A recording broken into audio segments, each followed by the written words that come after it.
Hello po mga ka-specs! Para po mag-downgrade ng inyong Globe at Home broadband plan, first ay mag-login sa Globe One app at i-press ang help button sa top left corner ng app.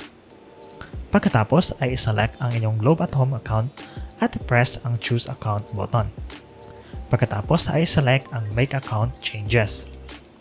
At mag-open po ang Facebook Messenger para sa Globe Telecom chatbot. Tapos na po ako mag-process kaya ipapakita ko po sa inyo ang mga ginawa kong mga hakbang. Antayin nyo lang po ng ilang segundo ang automated message from Globe.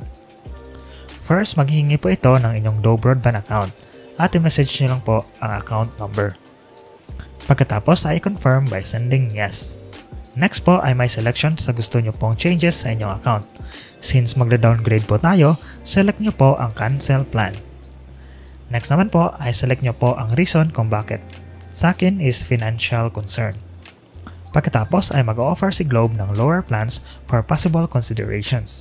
So dito nag-select po ako ng explore plans. Sa akin pinili ko po ang 1499. Dati po is 2899 ang plan ko.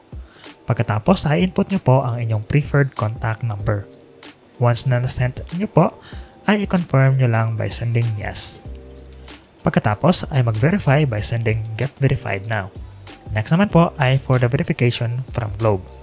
Manghihingi po sila ng address sa registered account ng broadband nyo. So send nyo lang po ang address details.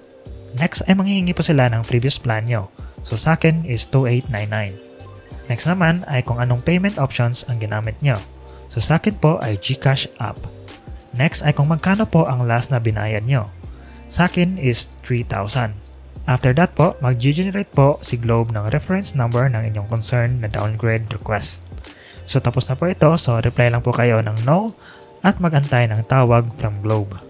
After ko pong na-complete, naka-receive po ako ng message from Globe for confirmation at information na tatawag ang Globe representative regarding sa account change. So pag naka-receive na po kayo ng call, sabihin nyo po na downgrade at hindi po termination. Now after call from Globe, mag-email po sila at mag-reply lang po kayo ng yes. So yun lang po ang process na ginawa ko at ngayon from 2899 ay naging 1499 na lang po siya. At during that call po, nagtanong din po ako kung marirenew or marireset po ba ang contract ng aking broadband. Pero sabi naman po ng agent is hindi po. Para naman po sa mga under contract pa, I think meron po itong bayad or payment.